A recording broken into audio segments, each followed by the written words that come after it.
जय हिंद दोस्तों, this is Diksha this side and welcome to my channel learn and flourish.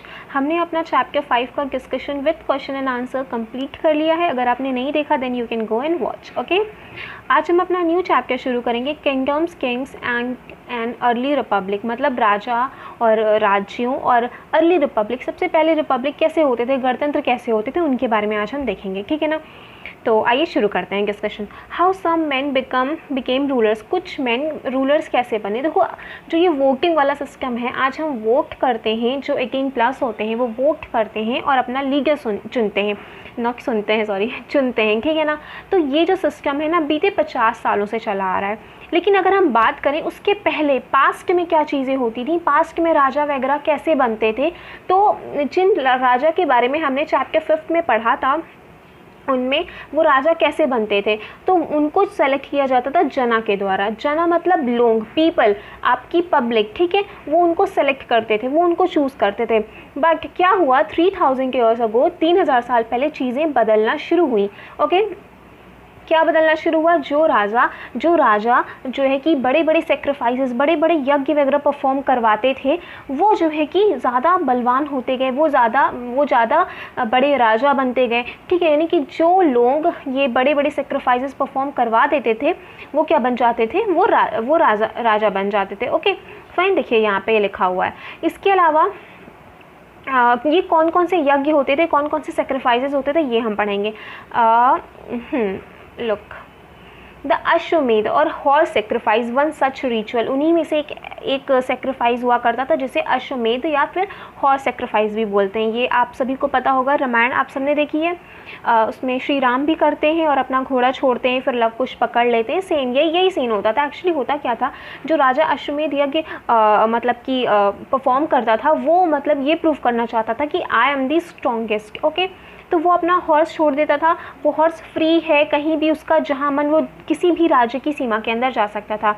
उस घोड़े के पीछे राजा के सैनिक लगे होते थे। तो अगर मान लीजिए वो घोड़ा मेरे राज्य में पहुँचता है और मैं उसे जो है कि वहाँ से नहीं जाने देती, मैं रोक लेती हूँ, क्योंकि मैंने क्यों रोका, बिकॉज़ अगर मैं उस घोड़े को नहीं रोकती, जाने देती, तो उसका मतलब है मैंने उस राजा की अधीनता स्वीकार कर ली। मैंने ये स्वीकार कर लिया कि I am weaker then that king, मैं उस किंग से वीक हूँ और मैं उसको ये सेक्रीफाइस परफॉर्म करने दूंगी, उसको अपने से ग्रेट बनने दूंगी। लेकिन अगर मैं रोक लेती हूँ तो इसका क्या मतलब है, मैंने उनकी ये बात नहीं स्वीकारी कि वो ये सेक्रीफाइस परफॉर्म करें, मतलब कि आई एम ऑल्सो ग्रेट, मैं आपसे लड़ सकती हूँ। तो मेरी और उन किंग की फिर फाइट होगी।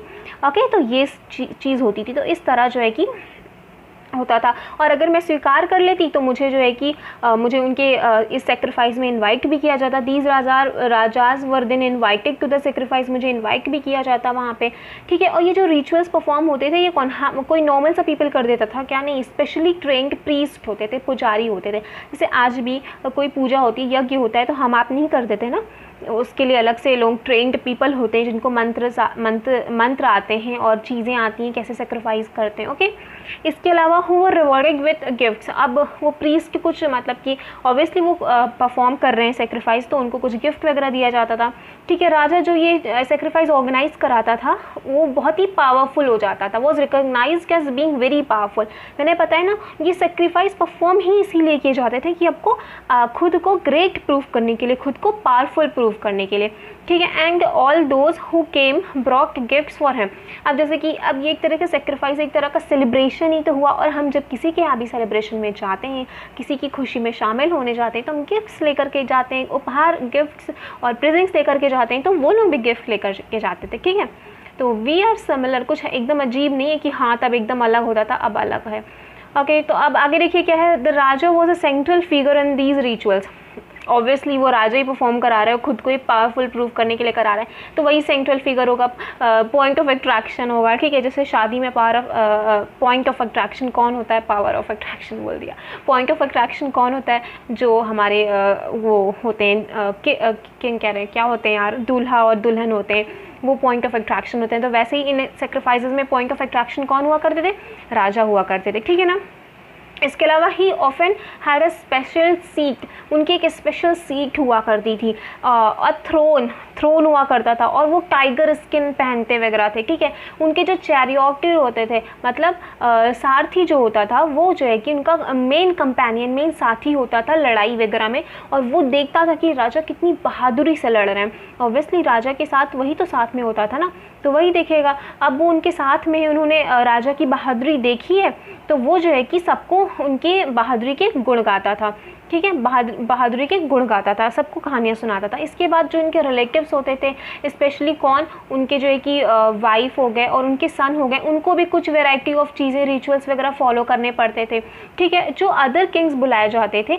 वो केवल सिंपली बैठ के देखते थे, जो भी हो रहा है सिंपली बैठ के देखते थे, ठीक है। उसके बाद जो प्रीस्ट होता था, जो ये सारी चीज़ें परफॉर्म करते थे, वो राजा के ऊपर मतलब पवित्र जल का छिड़काव वगैरह करना, इसके साथ साथ मतलब कि वो पवित्र जल, मतलब वो सारे रिचुअल्स परफॉर्म करते थे और साथ साथ उनके ऊपर पवित्र जल वगैरह भी छिड़कते थे।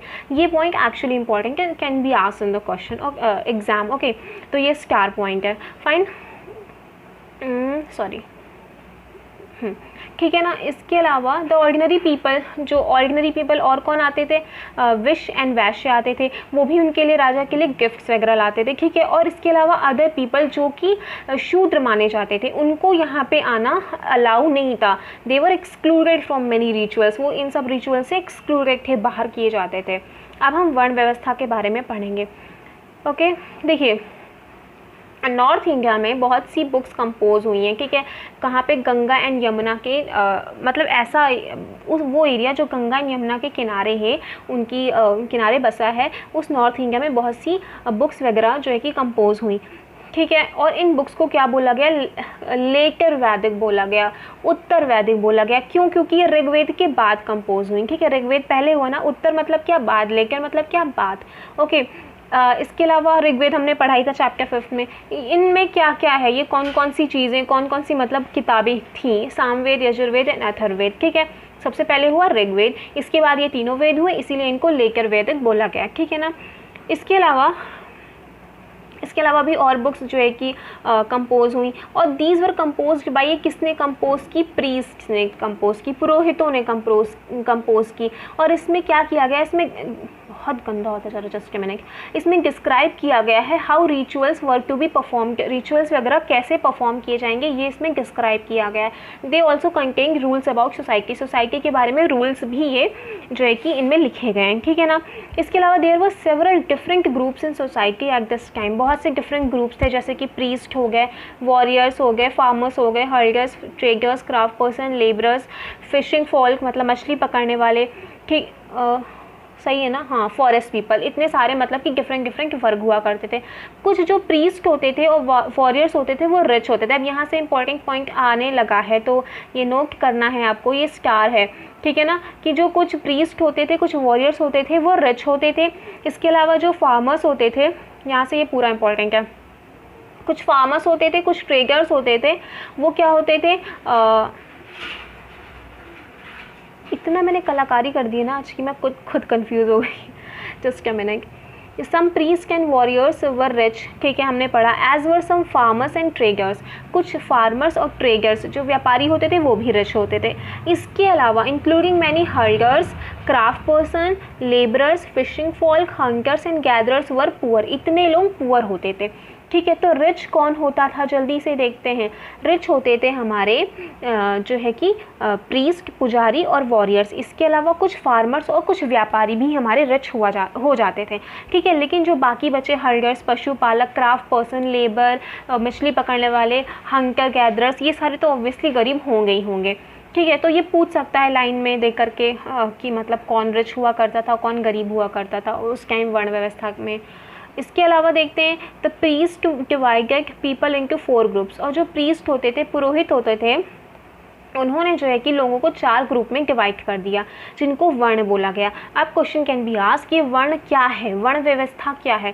तो प्रीस्ट ने जो है कि पुरोहितों ने लोगों को 4 पार्ट्स में डिवाइड किया, 4 ग्रुप में डिवाइड किया, जिनको नॉट पार्ट्स, 4 ग्रुप में डिवाइड किया, जिनको वर्ण बोलते हैं, ठीक है। अकॉर्डिंग टू देम ईच वर्ण had different set of functions, मतलब कि उनके अकॉर्डिंग हर जो ग्रुप होता था, हर जो हर जो वर्ण होता था उसके अलग अलग काम होते थे और वो हर चीज़ नहीं परफॉर्म कर सकता था। ठीक है, अब हम इसमें आगे पढ़ेंगे। जैसे सबसे पहला वाला कौन सा है, सबसे पहले वाले हैं हमारे ब्राह्मण्स। ठीक है, इनका क्या काम होता था, इनका काम होता था वेदा की स्टडी करना और लोगों को पढ़ाना। ठीक है, इसके अलावा सेक्रीफाइसेस परफॉर्म करना और गिफ्ट रिसीव करना। वाह, गिफ्ट रिसीव करना ये काम है। देखिए, अब ऑब्वियस सी बात है, जब वो पढ़ाएंगे दूसरों को, वेद वगैरह पढ़ाएंगे, तो जो है कि गिफ्ट तो रिसीव करेंगे ही करेंगे ना, उनको भी तो अपनी लाइवलीहुड चलानी होती है। ठीक है, इसके अलावा सेकंड थे रूलर्स, जिनको क्षत्रिय भी बोलते हैं। क्षत्रिय मतलब क्या, जो युद्ध करने जाते हैं, जो स्ट्रॉन्ग होते हैं, तो वही तो रूलर्स बनेंगे ना। ठीक है, देवर एक्सपेक्टेड, उनसे क्या एक्सपेक्ट किया जाता है कि वो लड़ाइयाँ लड़े, फाइट बैटल्स, एंड लोगों की रक्षा करें, प्रोटेक्ट पीपल। ठीक है, स्ट्रॉन्ग होने का मतलब, क्षत्रिय होने का मतलब क्या होता है, दूसरों को हानि पहुँचाना नहीं, बल्कि दूसरों के अधिकारों की रक्षा करना, दूसरों के लिए लड़ना, दूसरों के लिए अपनी जान जो है कि जान की बाजी लगा देना, ये होता है क्षत्रिय का मतलब। ठीक है ना। देखिए, हमारी सोसाइटी में आज क्या हो गया है, अलग अलग चीज़ों को अलग अलग वे में, गलत वे में ले लिया गया है। तो हमें खुद से ये कोशिश करनी चाहिए कि हम वेदास, उपनिषद की स्टडी करें। If you can't study them, then you can select any person जो आपको समझा सके। जैसे यूट्यूब पे बहुत सारे लोग हैं जो आपको उपनिषद का मतलब समझाते हैं। आप किसी ऐरे गहरे एवे किसी को मत सेलेक्ट करिएगा, खुद जो है कि वीडियोस देखिएगा। जैसे आचार्य प्रशांत हैं, वो बहुत अच्छा जो है कि एक्सप्लेन करते हैं, जो है कि वेदों को, उपनिषद को, हर चीज़ को बहुत अच्छा एक्सप्लेन करते हैं। तो आप उनको जा कर के सुन सकते हैं और उनसे चीज़ें समझ सकते हैं, ताकि हम चीज़ों को उसी वे में देखें जिस वे में वो लिखी गई हैं, बताई गई हैं, ना कि उस वे में देखें जो बिचौलियों के द्वारा उनको उन बातों का मतलब और अर्थ ही ख़राब कर दिया गया है। ठीक है, ओके, आगे बढ़ते हैं। मैं बहुत बकबक करती हूँ, वो भी इन सब मैटर्स में तो बहुत ही ज़्यादा। टाइम नहीं बढ़ाना है, आगे देखते हैं। थर्ड, सेकंड पढ़ लिया हमने, कौन होते थे, क्षत्रिय होते थे। इसके अलावा थर्ड कौन होते थे, वैश्य होते थे। उनका क्या काम होता था, उनका काम होता था कि वो फार्मिंग करें, मतलब किसानी करें, या फिर हल्डर्स, या फिर ट्रेडर्स, मतलब कि या फिर वो पशुपालक होते थे, किसान होते थे, या फिर ट्रेडर्स होते थे, व्यापारी होते थे। ठीक है ना, ये वैश्य होते थे। इसके अलावा वो क्षत्रिय एंड वैश्य दोनों ही रिचुअल्स परफॉर्म कर सकते थे, दोनों ही जो है कि सेक्रीफाइसेस या रिचुअल्स परफॉर्म कर सकते थे। इसके अलावा आगे हम पढ़ेंगे जो रिचुअल्स परफॉर्म नहीं कर सकते हैं, जो हमारे फोर्थ थे, लास्ट वो द शूद्रास। शूद्रास कौन थे, इनकी स्थिति अच्छी नहीं थी एक्चुअली। इनका क्या था कि ये बाकी तीनों वर्णों की सेवा वगैरह करेंगे, उनकी बातें मानेंगे। ठीक है ना, तीनों वर्ण कौन से, जैसे कि ब्राह्मण्स हो गए और वैश्य हो गए और क्षत्रिय हो गए, वो उनकी सेवा करेंगे। कौन, शूद्र करेंगे। और ऑफन वुमेन को भी जो है कि इसी ग्रुप में रखा जाता था। और ये यहाँ से इम्पॉर्टेंट पॉइंट है, both women and Shudras were not allowed to study the Vedas. दोनों को वेदा की स्टडी करने की परमिशन नहीं थी।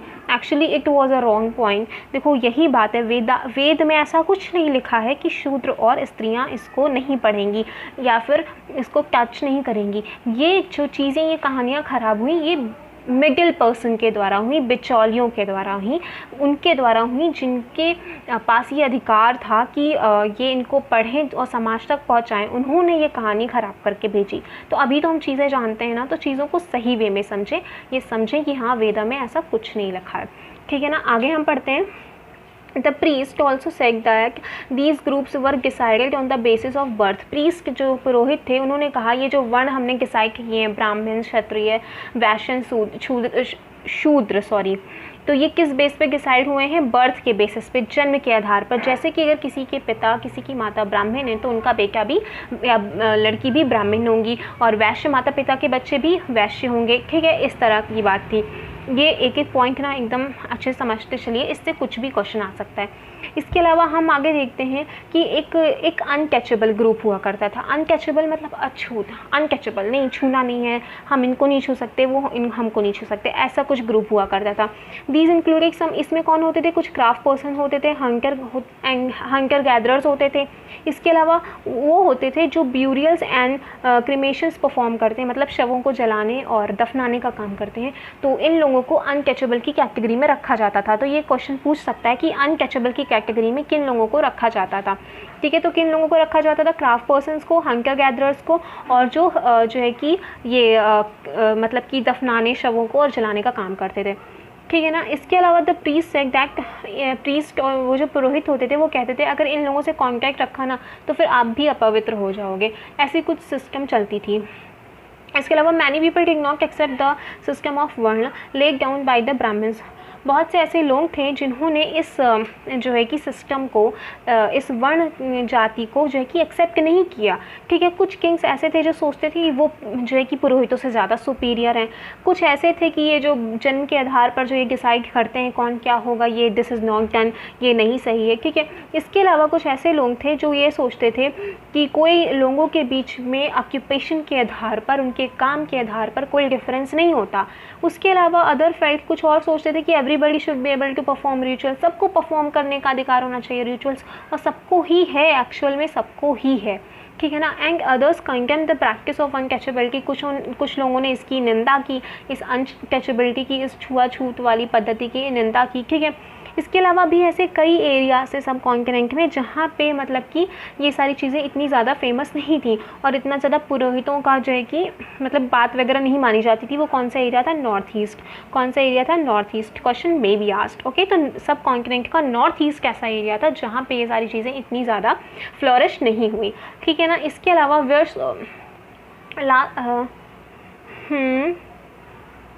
ओके, चलो ये हो गया। अब जनपदास की बात करते हैं। जनपदास क्या होते हैं? देखो, द राजाज वो परफॉर्म दीज बिग सेक्रीफाइसेस, ये बड़े बड़े सेक्रीफाइसेस राजा लोग परफॉर्म कर रहे थे, हमें पता ही है। Were now recognised as being rajas of janapadas rather than janas. देखिए, जनपद मतलब कि देखो, जो ये राजा बड़े बड़े सेक्रीफाइस परफॉर्म करते थे, अब उनके जनपद होने लगे। जनपद मतलब क्या? जहाँ पे जो उनके जन हैं, जहाँ पे लोग रहते हैं, जहाँ पे उनके लोग रहते हैं, उस एरिया को, उस जगह को क्या बोलते हैं? जनपद बोलते हैं। ठीक है ना। The word janapada literally means the land where the jana set its foot, जहाँ उसके जन, जहाँ उसके लोग अपने पैर रखते हैं, जहाँ रहते हैं। ठीक है। एंड सेटल डाउन, वही बात है। एंड सम इम्पॉर्टेंट जनपदास, कुछ इंपॉर्टेंट जनपदास की बात हम करेंगे। ठीक है। Archaeologist have excavated a number of settlements in these janapadas. इस बहुत से जनपदास से आर्कियोलॉजिस्ट ने जो है कि नंबर ऑफ सेटलमेंट्स सेटलमेंट्स मतलब क्या? जहाँ पे लोग रहते हैं। तो एग्जावेशन में, खुदाई में, मतलब बहुत सारे सेटलमेंट्स मिले। कहाँ कहाँ से मिले हैं? अब ये चीज़ इंपॉर्टेंट है। जैसे पुराना किला कहाँ मिला है? दिल्ली में मिला है। हस्तिनापुर नियर मेरठ, मतलब दूसरा यहाँ से मिला है। उसके अलावा अतरांजी खेरा, वो कहाँ से मिला है? नियर ईटा। ईटा मतलब कहाँ है? ईटा और मेरठ दोनों ही कहाँ है? हमारे एरिया है उत्तर प्रदेश में। सॉरी। ठीक है। तो ये सारी कुछ साइट्स हैं जो एग्जावेशन में मिली हैं। कहाँ की साइट्स हैं? कुछ सेटलमेंट्स हैं, जनपद के सेटलमेंट्स हैं। ठीक है ना। 3 सेटलमेंट्स हमने पढ़े। एक तो पहले हमने पढ़ा पुराना किला दिल्ली, फिर हस्तिनापुर जो कि मेरठ के पास है, और इसके अलावा तीसरा हमने पढ़ा अतरंजी खेरा, ठीक है, जो ईटा के पास है। इसके अलावा हम आगे देखते हैं। दे फाउंड दैट पीपल, यहाँ पे क्या हुआ? यहाँ पे उन्होंने क्या देखा कि जो लोग थे वो हट्स, झोपड़ियों में रहते थे, और they kept cattle as well as others animals, cattles और अदर एनिमल्स को भी रखते थे। उसके अलावा वो वैरायटी ऑफ क्रॉप्स ग्रो करते थे, जैसे कि कौन कौन सी? Wheat, barley, pulse, sugarcane, sesame and mustard. देखो, शुगर केन भी यहाँ पे आ गई। अभी तक हमने शुगर केन नहीं पढ़ी थी। हाँ, तो ये कुछ चीज़ें हैं। इसके अलावा आगे हम देखते हैं पेंटेड ग्रे वेयर। यहाँ पे ये देख लेना ज़रूरी है, ये इंपॉर्टेंट है। पेंटेड ग्रे वेयर मतलब कि ग्रे कलर का है, एक बर्तन है, एक पात्र है। पेंटेड क्योंकि देखो इस पर कुछ ये दिख रहा होगा ना, ये कुछ मतलब कि चित्र बने हुए हैं, ये कुछ क्या बोलते हैं इसको, ज्योमेट्रिकल चित्र बने होते थे, कुछ सिंपल सी लाइंस वगैरह होती थी। तो एक ये फेमस मतलब की चीज़ है और ये क्वेश्चन में पूछा जाता है। तो ये मतलब कि इसमें इसके बारे में ये है कि इसमें जो है कि स्पेशल ओकेजन्स पे स्पेशल लोगों को इसमें फूड सर्व किया जाता था। तो ऐसे पूछेंगे, जो पेंटेड ग्रेवेयर मिला है उसका यूज़ किस लिए किया जाता था? उसका यूज़ किया जाता था स्पेशल ओकेजन्स पे स्पेशल लोगों को स्पेशल फूड सर्व करने के लिए। फाइन, चलो भाई आगे बढ़ते हैं।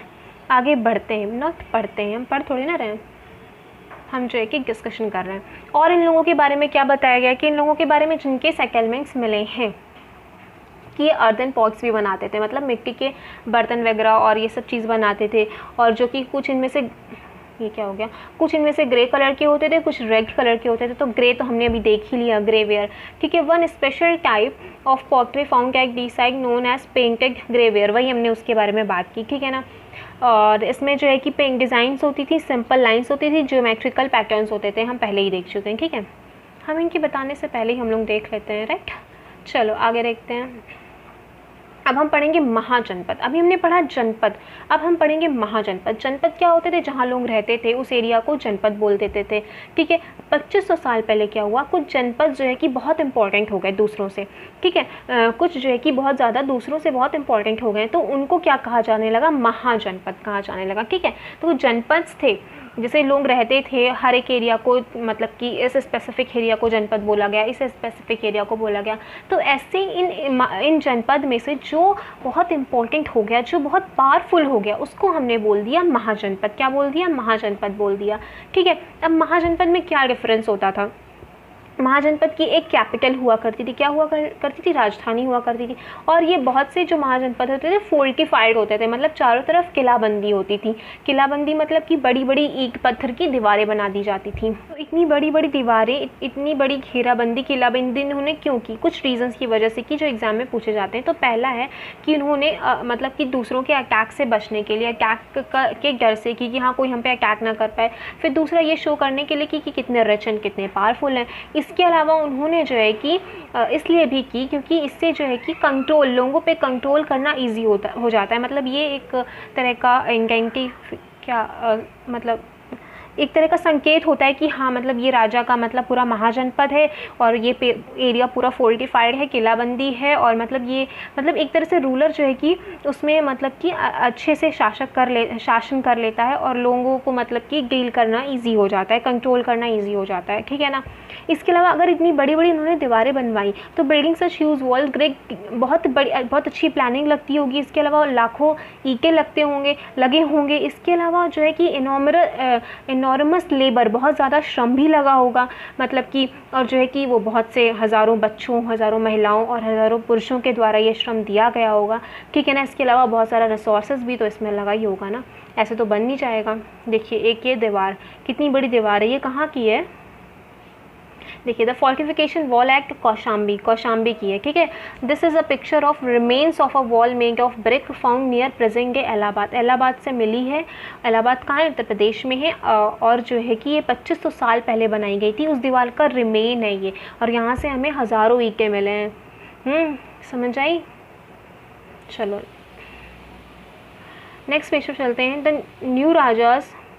जब हमने अपने पुराने वाले चैप्टर में पढ़ा था, जो किंग्स होते थे वो अपनी आर्मीज़ रखते थे, नहीं रखते थे। उनके बच्चे क्या राजा बनते थे, नहीं बनते थे। उनके पास कुछ ऐसा कोई मतलब कि वो टैक्स वगैरह लेते थे, नहीं लेते थे। लेकिन अब जो ये न्यू राजा है ना, ये जो है कि अपनी आर्मीज़ रखने लगे, ठीक है, अपनी आर्मीज़ रखने लगे। सोल्जर्स उनके जो होते थे उनको रेगुलरली जो है कि सैलरी वगैरह पे की जाती थी, ठीक है। और and maintain by the king throughout the year. Some payments किस फॉर्म में होते थे, कुछ पेमेंट्स होते थे were probably made using punch marked coins. Punch marked coin होता था, पंच मार्क वाला कॉइन जो हमने पीछे पढ़ा था, जिसमें एनिमल्स वगैरह के जो है कि चित्र होते थे, ठीक है ना। तो कॉइन्स के रूप में, पंच मार्क कॉइन के रूप में उनको पेमेंट वगैरह की जाती थी, ठीक है ना। टैक्सेस की बात आती। तो अब यहाँ पे ये इंपॉर्टेंट चीज़ है कि हमें ये ध्यान रखना है कि जो न्यू राजा होते थे ये अपनी आर्मीज़ वगैरह रखते थे। अब टैक्सेस की बात आ रही है तो टैक्स भी लिया जाता था, ठीक है। अब जो है कि ये लोग देखो इतनी बड़ी बड़ी बिल्डिंग्स बनवा रहे हैं, आर्मीज़ रख रहे हैं, आर्मी को पेमेंट दे रहे हैं, तो कहाँ से पैसे लाएंगे राजा, ऑब्वियस ही बात है जनता से वो पैसे लेंगे, ठीक है ना। तो इसीलिए वो टैक्स लेते थे। अब ये टैक्स लेते थे तो उसके लिए ऑफिशियल्स भी होने चाहिए, ठीक है। तो so they had officials to collect these, मतलब टैक्स कलेक्ट करने के लिए उनके पास ऑफिशियल्स होते थे।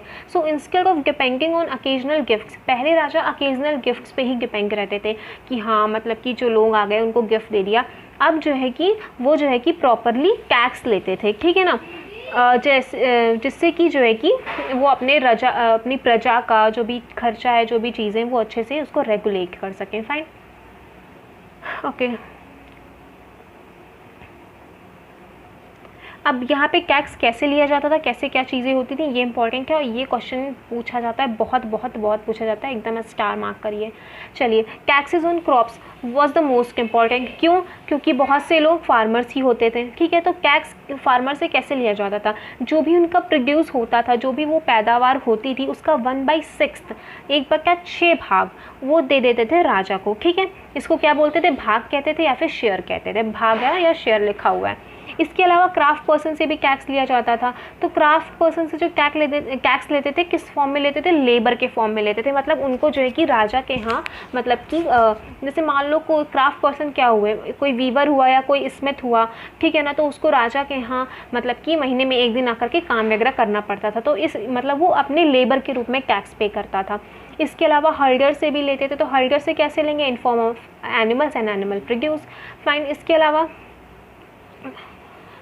taxes were also there were also taxes on goods that were bought and sold through trade। मतलब जो व्यापारी होते थे, व्यापार करते थे, चीज़ों को बेचते थे, खरीदते थे, उन पे भी टैक्स लगता था, ठीक है ना। इसके अलावा हंटर गैदरर से भी लेते थे टैक्स। कैसे लेते थे? भाई तुम फॉरेस्ट प्रोड्यूस लेकर आ रहे हो तो हमको फॉरेस्ट प्रोड्यूस ही दे दो, ठीक है। मतलब वो टैक्स हर किसी वर्ग से लेते थे, हर किसी बंदे से लेते थे, लेकिन बस ये चीज़ डिफरेंट थी कि वो डिफरेंट फॉर्म में लेते थे। जो सही भी बात है, ठीक है ना, जायज़ भी है।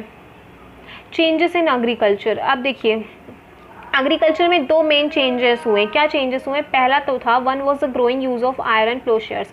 आयरन, लोहे के प्लोशेयर्स का यूज़ होना शुरू हुआ, बिकॉज जो मिट्टी के प्लोशेयर्स होते थे वो कड़ी मिट्टी को, मतलब कि हैवी मिट्टी को, मतलब कि टर्न करने के लिए, पलटने के लिए मतलब ईजी नहीं होते हैं। आयरन वाले स्ट्रॉन्ग होते हैं, उनसे ये काम ज़्यादा ईजिली हो जाता है, ठीक है ना। इससे क्या हुआ कि so that more grain could be produce. इससे मतलब कि अच्छी और ज़्यादा ग्रेन मतलब प्रोड्यूस होने लगा। सेकंड क्या था कि पीपल बिगेन ट्रांसप्लांटिंग पैडी। मतलब ट्रांसप्लांटिंग का मतलब क्या? मतलब कि जो बीजों को लेकर के ऐसे ऐसे छिड़काव खेत में नहीं करे। उन्होंने क्या किया? उन्होंने किया कि फ्रॉम विच उन्होंने सैपलिंग्स वर ग्रोन। उन्होंने पहले सैपलिंग्स ग्रो कर ली, छोटे छोटे पौधे ग्रो कर लिए, फिर उसके बाद उसको फील्ड में जो है कि जा कर के सो किया, बोया। लेकिन इस काम में मतलब बहुत मेहनत लगती थी, बहुत मेहनत लगती थी। लेकिन अब ये कोई रिच पर्सन तो करेगा नहीं। ये कौन करता था? स्लेव मैन करते थे, दासियाँ करती थी, ठीक है ना। इसके अलावा वो जो खेतीहर मजदूर होते हैं, जो मतलब कि जिनकी खुद की ज़मीन नहीं होती, जो दूसरों की ज़मीनों पर काम करते हैं, वो ये काम करते थे, ठीक है ना।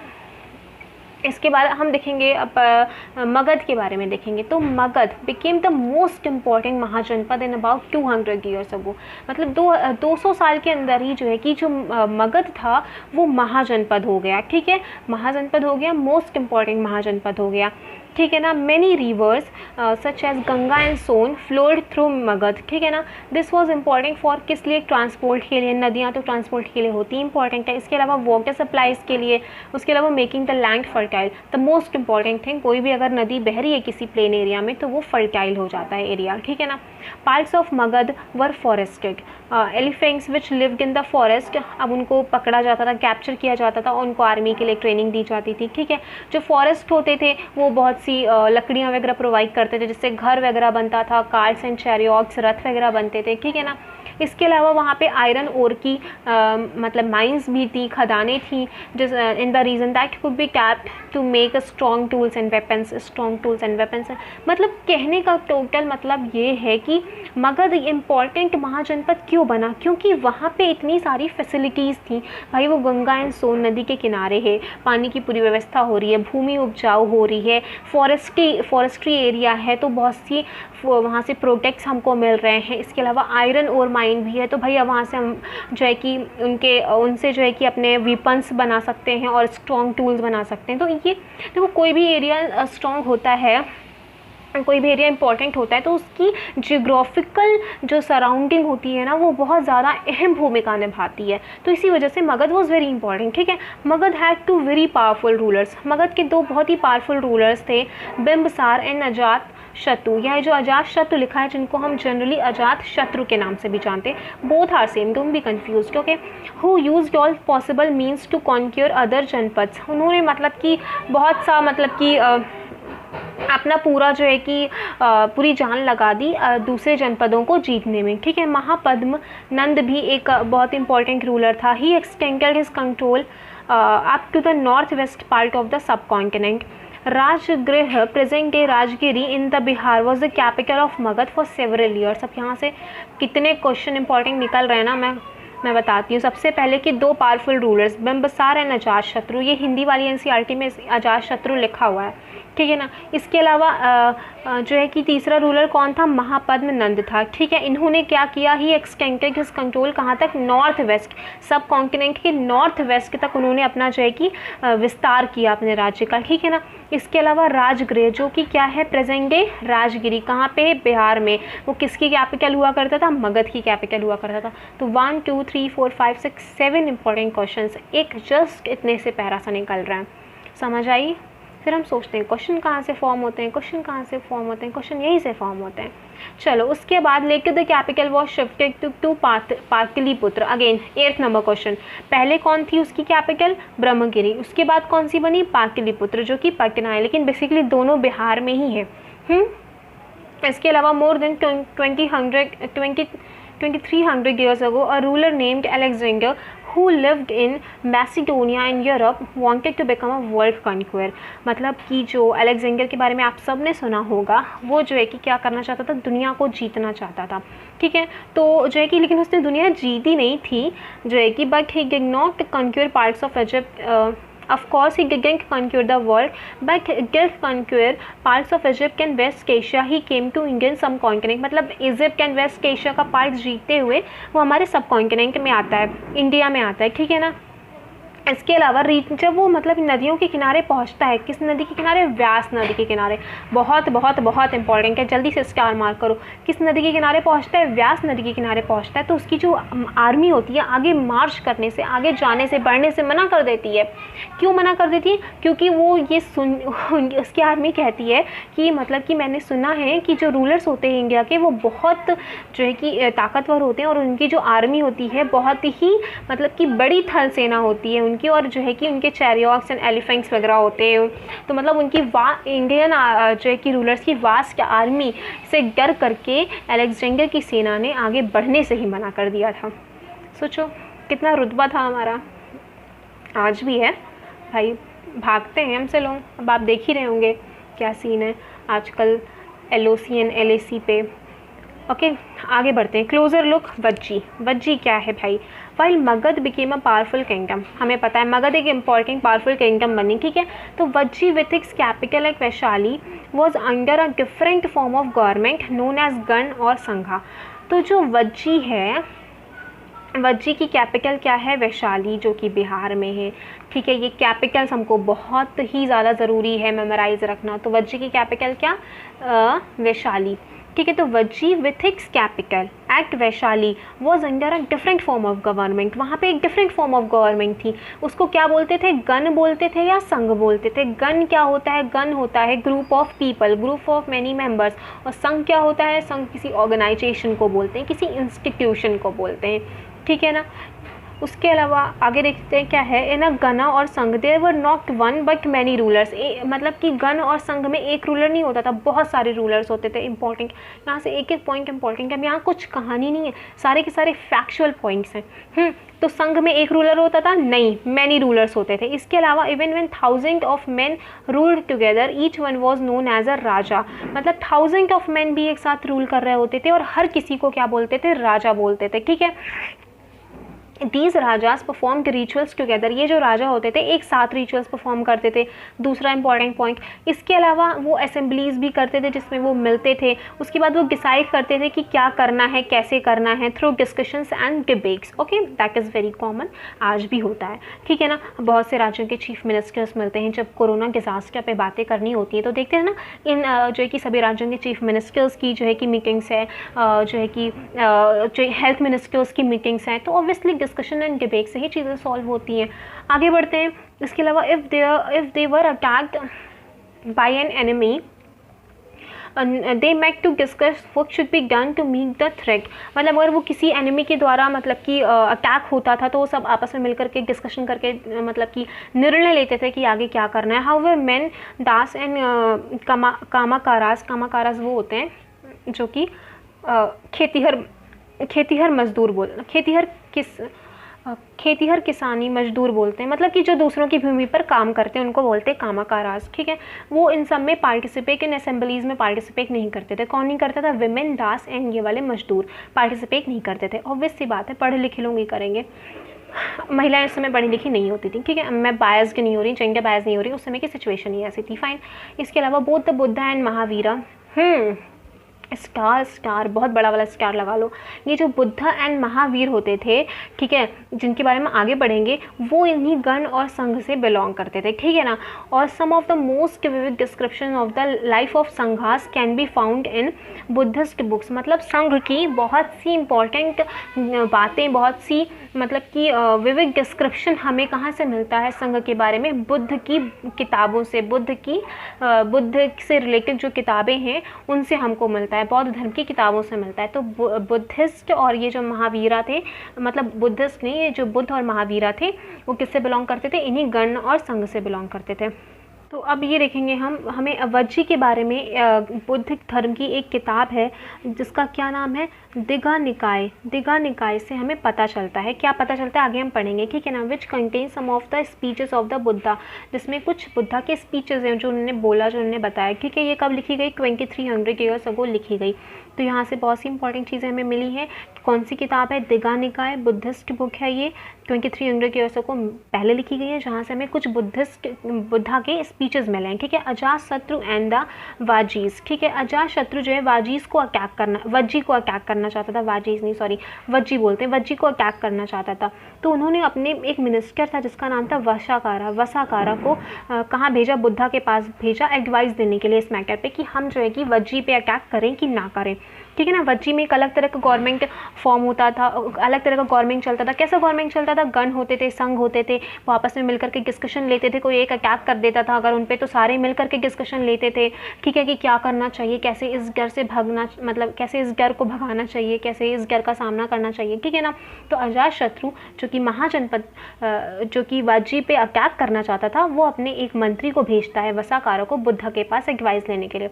तो बुद्धा क्या कहते हैं? बुद्धा आस्क्ड, क्या पूछते हैं वो, कि जो वज्जी होते हैं, जो वज्जी हैं, वो क्या आपस में फ्रीक्वेंटली मिलते हैं, असेंबलीज करते हैं?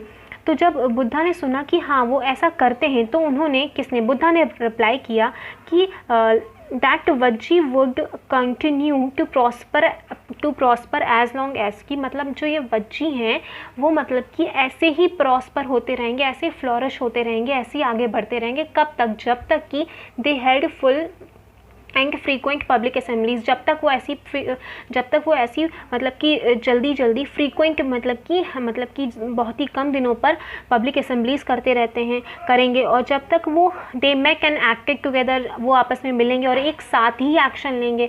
इसके अलावा जब वो दे फॉलोड इस्टेब्लिश्ड रूल्स, वो मतलब फॉलो करते हैं जो बनाए हुए नियम हैं उनको, जब तक वो फॉलो करते रहेंगे।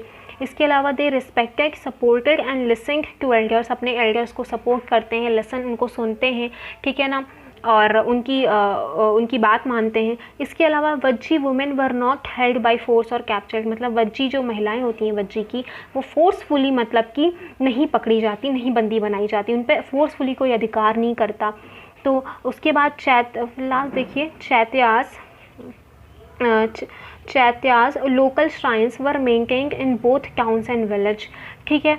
इसके अलावा wise saints who followed different believes, मतलब कि जो सेंट्स होते हैं वो एक ही बिलीफ तो नहीं फॉलो करेंगे ना, कोई अलग धर्म को फॉलो कर सकता है, कोई अलग धर्म को फॉलो कर सकता है, तो उन सबको रिस्पेक्ट दी जाती है। वो अगर अपनी राज्य से बाहर जाना चाहते हैं तो रिस्पेक्टफुली फ्रीली उनको जाने दिया जाता है, ठीक है। तो बुद्धा का कहने का मतलब है, अगर जब तक वज्जी जो है कि इन सारे रिचुअल, इन सारी चीज़ों को फॉलो करते हैं, तब तक वो प्रॉस्पर होते रहेंगे, तब तक वो फ्लोरिश होते रहेंगे, और तब तक उन पर अधिकार करना मुश्किल होगा, ठीक है। तो ये बताई उन्होंने बात। तो rajas of powerful kingdoms try to conquer the sanghas, मतलब बहुत से पावरफुल किंगडम्स के राजा ने संघास को अपने मतलब कि क्या बोलेंगे, कॉन्क्यूर करना चाहा, जीतना चाहा, ठीक है। These lasted for a very long time till about 1500 years को, मतलब ये जो वज्जी थे बहुत लंबे समय तक रहे, 1500 साल पहले तक रहे। लेकिन when the last of the ganas and sanghas were conquered by the Gupta rulers, लेकिन ये जो गण और संघास हैं इनको जो है कि किसने जीता? गुप्ता रूलर्स ने जीता, गुप्त रूलर्स ने जीता, ठीक है। अबाउट हुम हम चैप्टर 11 में पढ़ेंगे, ठीक है ना। तो ये टोटल बात थी। वजह कितने ज़्यादा इम्पॉर्टेंट थे, कितने ज़्यादा स्ट्रॉन्ग थे। क्यों स्ट्रॉन्ग थे? क्योंकि वो कुछ एस्टैब्लिश रूल फॉलो करते थे, अपने एल्डर्स को सुनते थे, मानते थे, वुमेन उनके यहाँ रेस्पेक्ट से रहती थी, यही सारी बातें थी, ठीक है ना। तो ये चैप्टर एक्चुअली बहुत इंपॉर्टेंट है क्योंकि इसमें बहुत सी इंपॉर्टेंट मेमोराइज़ करने वाली चीज़ें हैं। हमने डिस्कशन से इस चीज़ों को ईजी वे में रिमेंबर करने का तरीका सोचा तो है कि हाँ हो सकता है, तो हम मतलब कि इस डिस्कशन के थ्रू अगर हो जाए तो अच्छी बात है, ठीक है। फिलहाल आज गर्मी बहुत है और इस वजह से शायद मैंने कुछ बहुत इधर उधर बोला है, लेकिन फ़िलहाल ठीक है, कुछ गलत नहीं हमने डिस्कशन किया। किताब सामने ही है, मतलब PDF फॉर्म में है, तो क्या सामने ही है।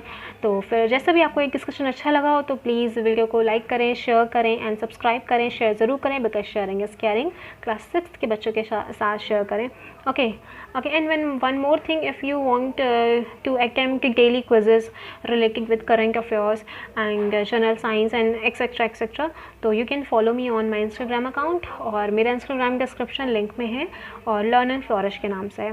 ओके, जय हिंद।